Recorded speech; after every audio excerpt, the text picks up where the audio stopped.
Oh, there it is, boys. Let's fucking go, dude. Let's fucking go. I mean, oh, no way, boys. 2 apothecaries, 1 fucking day. Let's go, boys. We dropped 2 a day. Let's go. Let's have another. What do you think, boys? Woo!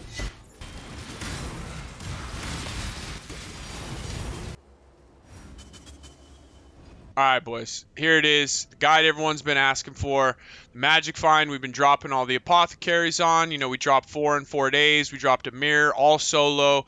You guys have been supporting me like crazy on the stream, so I really appreciate you all. I hope this is helpful, helping you build your own, all that kind of stuff.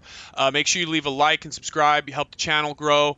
And if you have any questions or anything like that, just come check out the stream. We stream every day, Monday through Friday, and I can answer any questions. You can see the build in action, see if it's something you think you'll like.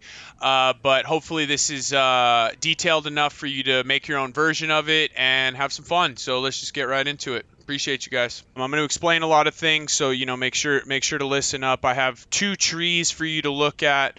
One that's fairly early on. I don't have like a leveling tree for you, just because I personally leveled this character with Spark to be a Spark character, and I personally didn't love the playstyle of it, so I just ended up converting it.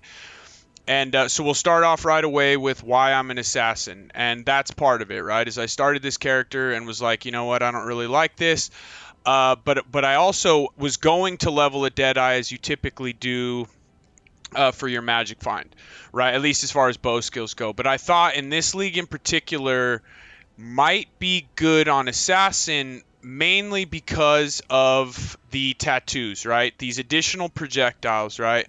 One of the main ascendancy nodes that you take on Deadeye is additional projectiles, and what we've done is we've gotten it to a point where we have 2 additional projectiles on our tree, right? So we're losing 30 dex. Granted, we do lose a point here that we would never normally take. The other ones we end up taking to make it work are all fine. Their damage or crit or accuracy or whatever. So there's 1 wasted point, but for 2 additional projectiles, it's fantastic. And that's kind of my thought. And to kind of get into the pros and cons of Deadeye versus Assassin is that, Deadeye, while you get all the projectiles and you get the chain, right? Chain is really nice. It's hard to come by crit, right? So you end up having to squeeze in a lot of little jewels and things like that have crit and crit multi, or you have to use a crit multi gem or crit chance, right? And we don't really have to take any of those things too often, right? Because inherently assassin has a lot of crit. So now that we're able to get the projectiles and only lose 20 dex, right? We lose the chain, but because we don't need to use crit in our actual bow, we're able to just use awakened chain, and that's where we're getting our chain from, right? And this build is interchangeable with lightning arrow or ice shot. Like, you literally can just swap the gems and it works just as well. It just kind of comes down to preference.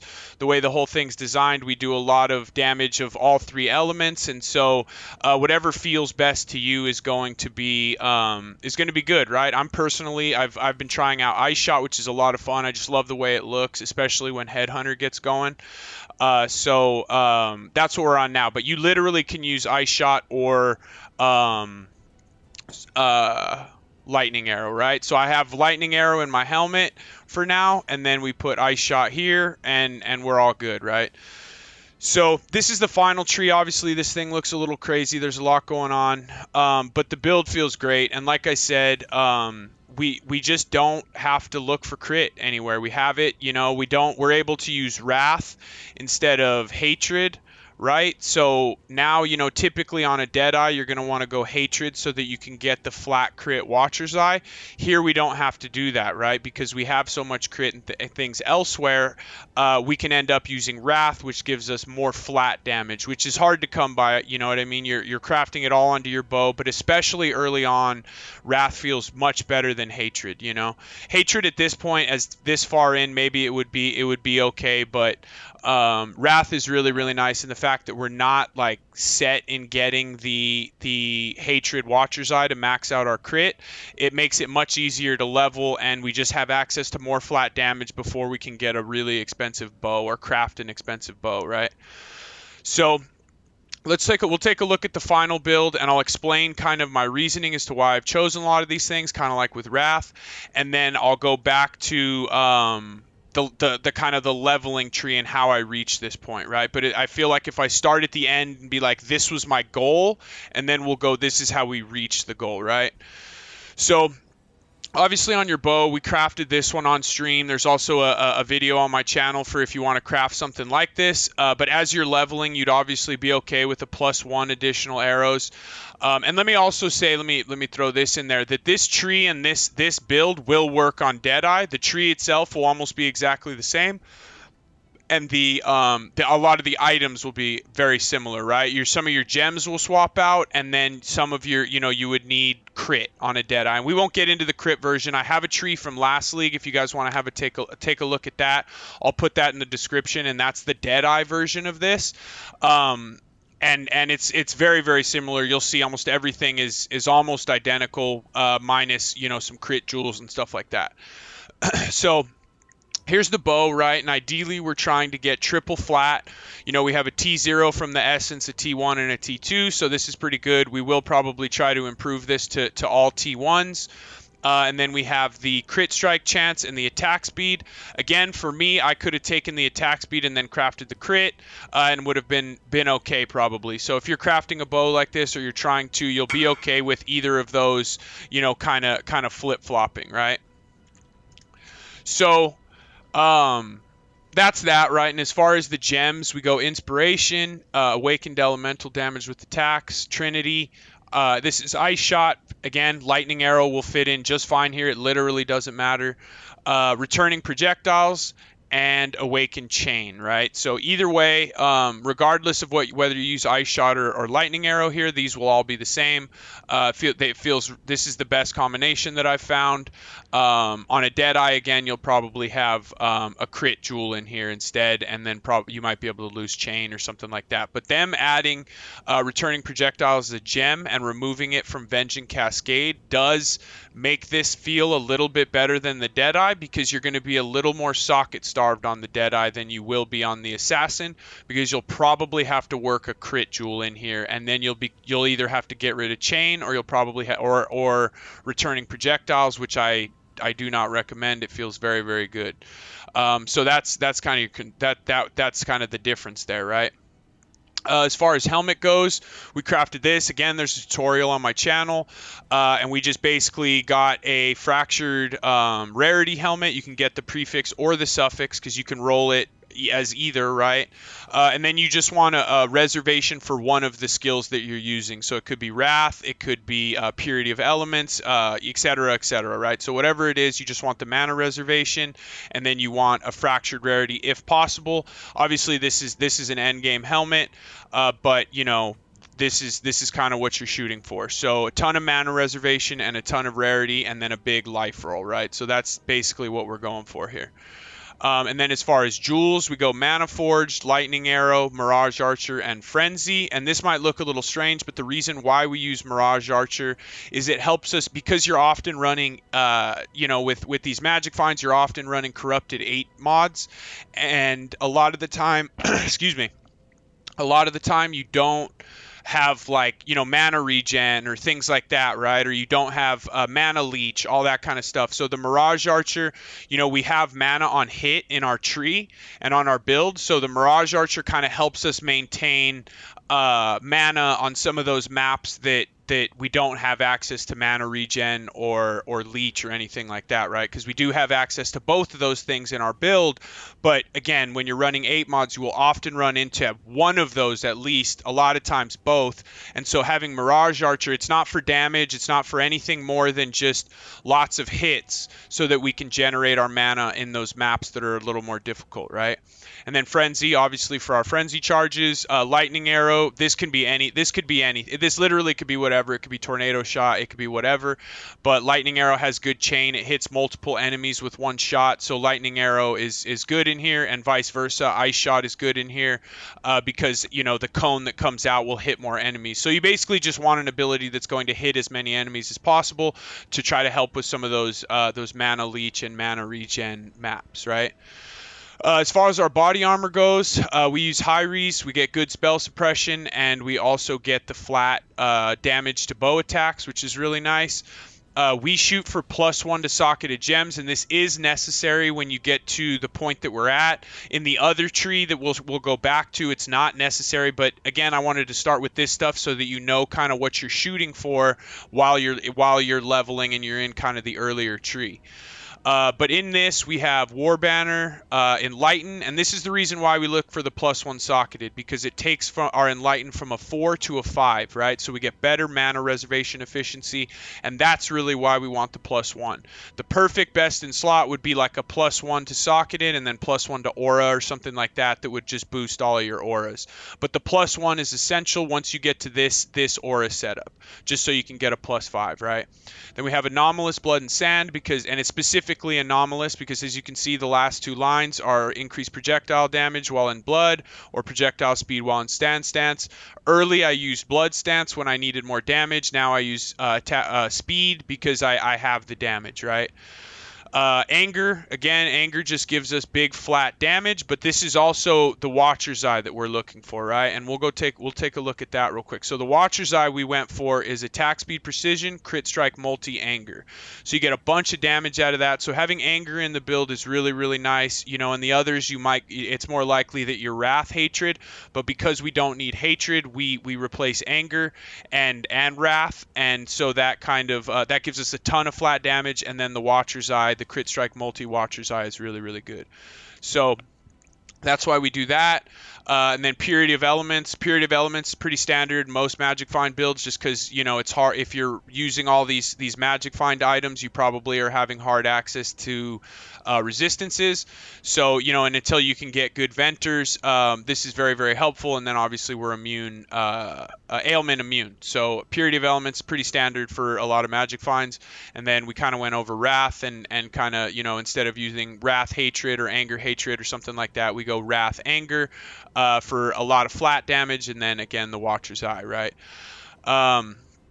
To the boots, again, these are pretty standard Magic Find, just the gold worms. We found corrupted ones with 9% increased movement speed, and then we have the 20% max quantity or increased quantity of items found. So these are pretty nice boots. These are pretty standard. Just do your best, whatever you can afford. If you can get, you know, 14 quantity with no movement speed, that's fine, and you just build yourself up to ones that look like this. And obviously, perfectly rolled would be 10% increased attack speed or movement speed in the implicit.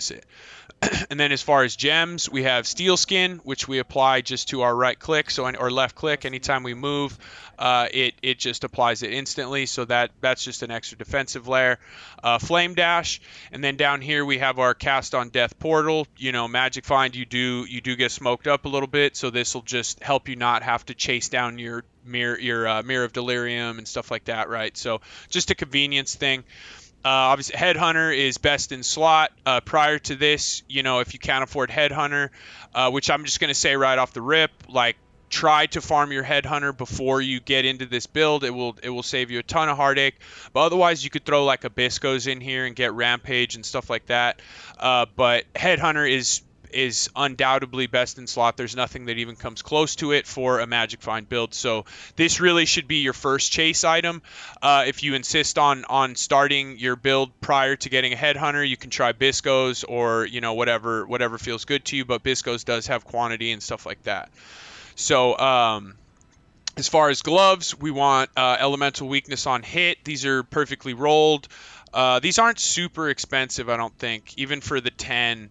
So 3 divines here for max rolled quantity.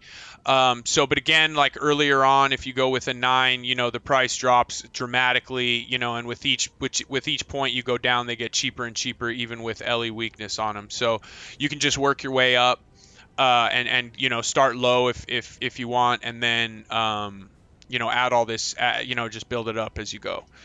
And then as far as this, we go another aura setup, and we are Enlightened. Level 3 is fine, 4 would be better. And we have Clarity and Precision tied to Arrogance, so we do have a little bit of life reserved here for those auras, right? Amulet, this one is expensive, with the 16 quant, and it just goes up. The higher the quant, the higher the cost of this goes. And with the crit strike multi, early on we were using oh no, this one. So early on we started with this, and this one's pretty cheap. These are only a divine or two, but it's just lightning damage and quantity. You can get whatever, but quantity is the thing that you're looking for. We also used sovereignty early on because the tree was a little bit different, and we'll get into that shortly. But you'll see here that we have alacrity, which is just a dex node, a large dex node. But what we do is we actually put a tattoo for onslaught on hit. So now we basically have anointed onslaught on hit for 4 seconds as alacrity, and it's really dope. Honestly, the fact that you can do that is absolutely insane. I love it. So you actually have to, when you do it, you have to anoint alacrity first as a dex node so that it opens this up, and then you can come in and drop it on, right? So that's how you're going to do that, and that's how you're going to get permanent onslaught. So now kind of looking at the tree, we use this Elegant Hubris. Last time I checked, there were a few on the market. They're not very expensive. And the reason why we take this is if you want this node, you get 10% max life. We're not using that now. It just doesn't make enough of a difference, but we did use this earlier.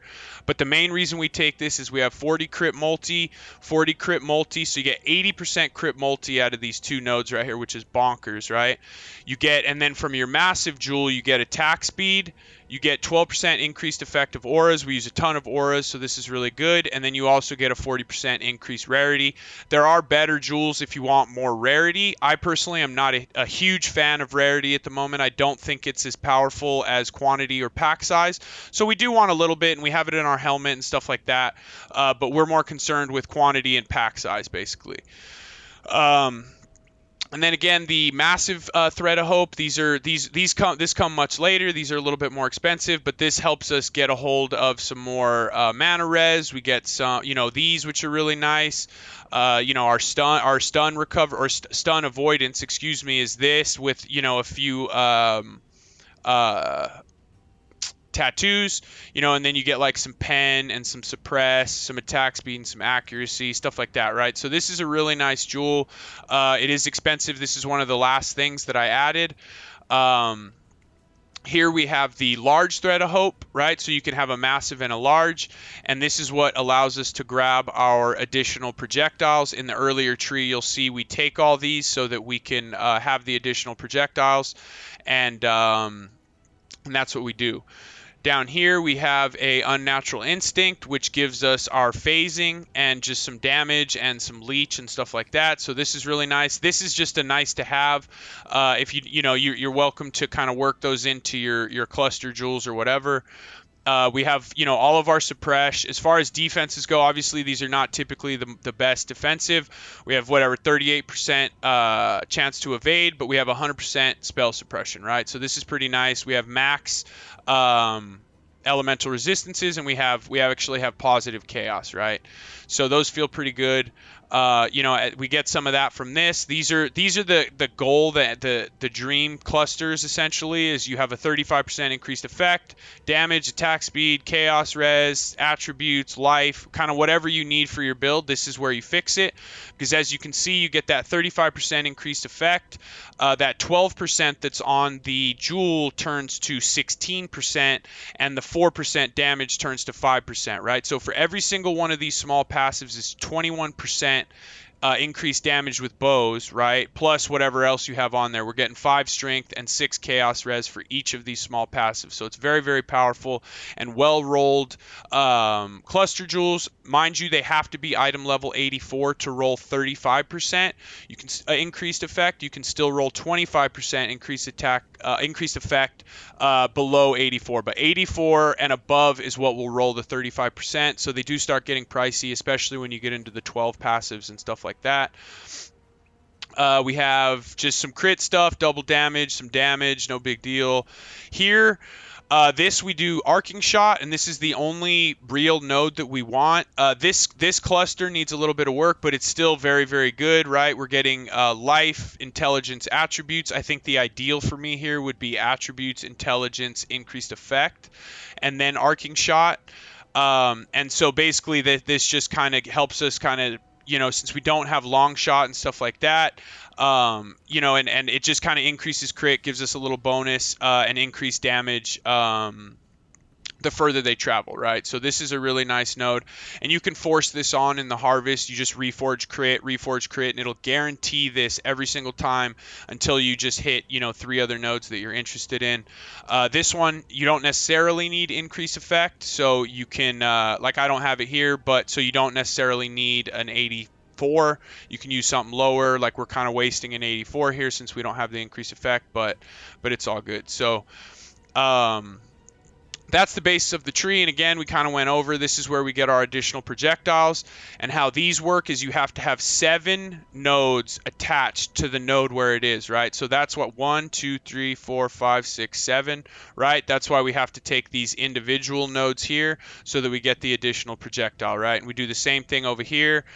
This one is completely wasted, but these other ones, we have leech, we have life gain on hit, and then all of these we're using anyways, and it's the same situation here. Really, the only one that is a waste is kind of this one, but it's not, at least we're getting use out of it, right? And then same thing here, just a little bit of damage. So for the extra projectiles, it's absolutely worth it. So just from this tree right here, we have 4 additional projectiles. 1, 2, 3, 4, right? So that's a lot, and that helps us catch up to the Deadeye projectiles, right? You can also use the Warrior's Tail, right? Which if you put the Warrior's Tail right here, for instance, you can, this will turn into 2, right? So that's what I did early before I could afford all of the Thread of Hopes. I used the Warrior's Tail right here, and I just used 1 projectile, and a Warrior's Tail turns this into 2. So that is an option as well, and kind of whatever is feeling right. Like I like to show you these, not necessarily to be copied verbatim, but so that you can get an idea of why I'm doing the things I'm doing and why I think they're important, so that if you need to change something to suit maybe what you're doing or what you'd like to do, you can make those decisions, right? Like some of the things that I've done are not end-all be-alls, and you should be able to make some decisions on your own if it's going to make your build feel better, right? So, and then everything else is pretty standard. A little bit of mana leech, projectile crit chance, crit damage, spell suppression, the spell suppress here, all that kind of stuff. We are stun immune, so we don't have to worry about any of that kind of stuff. We have a 103% chance to avoid stuns. I'm sure you guys want to see the quant. It's not crazy. Everyone's going to freak out because they want 120 quant and 3,000 rarity. That's not how I do my builds. I do mine. I like to find kind of a hybrid. I like a little bit of survivability. I like lots of damage, and I like to be able to juice my maps absolutely to the max because I run solo. I don't have an aura bot. Of course, if you have an aura bot, you'll be able to focus more of your efforts into quantity and rarity and things like that because another human is going to keep you alive. But when you're running solo, you do need to sacrifice some of that for some survivability, because at this point in the state of the game, you're better off, in my opinion, running as juicy a maps as possible and then getting in as much quantity and rarity as you possibly can, right? Because the altars are so powerful that they help supplement some of the lack of rarity that you may have ran back in the day when you were running your T7 towers or burial chambers or whatever, and you had full Biscos and Wind Ripper and all that, because that's not what this is, right? Like if you want to do you want to farm yellows and do Wind Ripper and have all that stuff going on solo, then you'll have to go back to the yellows and you'll lose access to your altars, right? So that's my thought process there. Some of you are not going to like that, but that's what I found works best. I think that you are better off just juicing up the map as much as you possibly can, and this allows you to do that, right? And this is still pretty good. We dropped in the last 4 days, we've dropped 4 apothecaries, so it feels pretty good. We dropped 2 yesterday live on stream, and then we dropped 1 on Saturday, 1 on Sunday. So we missed a day on Monday, but we had 2 yesterday, so that made up for it. We've dropped a mirror.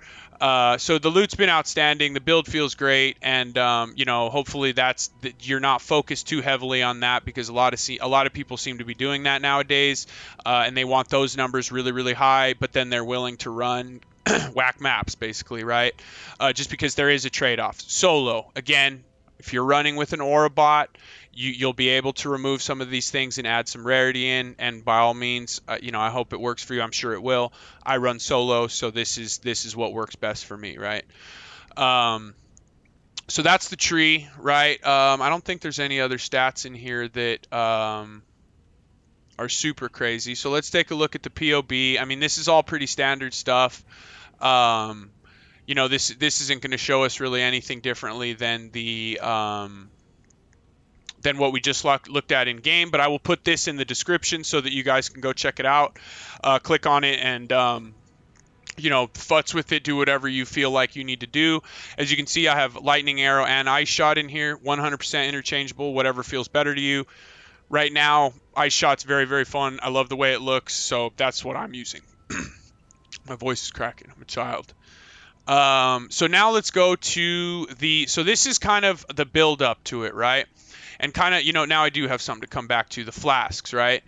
So as of right now, these are the flasks we're using. This is for a little bit of explode. These are expensive as well. So, and then obviously progenesis is just life that keeps us alive, you know. And then we have our standard instant recovery corrupted blood life flask, divination distillate, which again, it's not up as often as I would like it to be now. It was up more, and I'll explain why when we get to the earlier tree.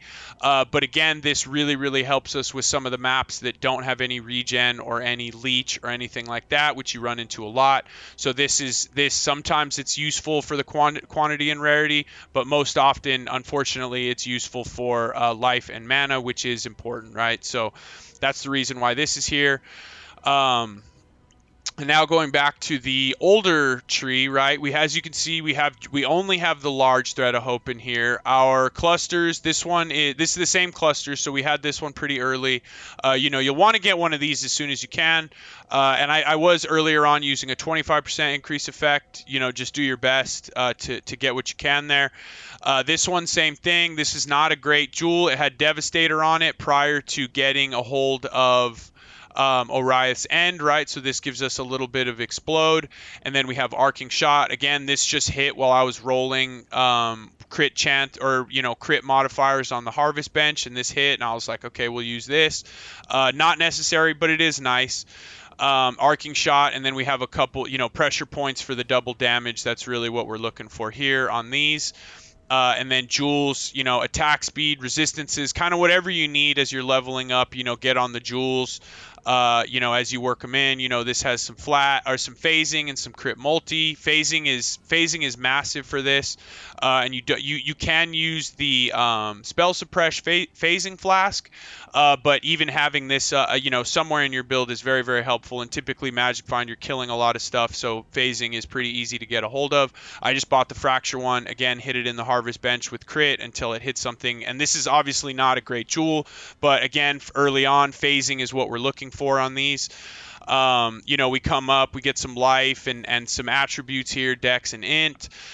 We come up to this, reason being is because mainly we need this 12% increased mana reservation early until we can, you know, you get into the later tree. You know, here we don't even have the additional projectiles. I believe we are using Dying Sun here until we get the additional projectiles. So this will supplement until you can get some in your tree. But, you know, we still have the two here that we're using that are really nice. So Dying Sun until you can get two more into your tree, and then you can lose the Dying Sun for Progenesis or whatever the case is. Kind of on Progenesis.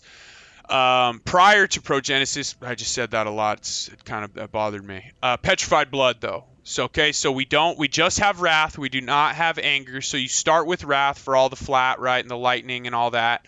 And then you're using Petrified Blood.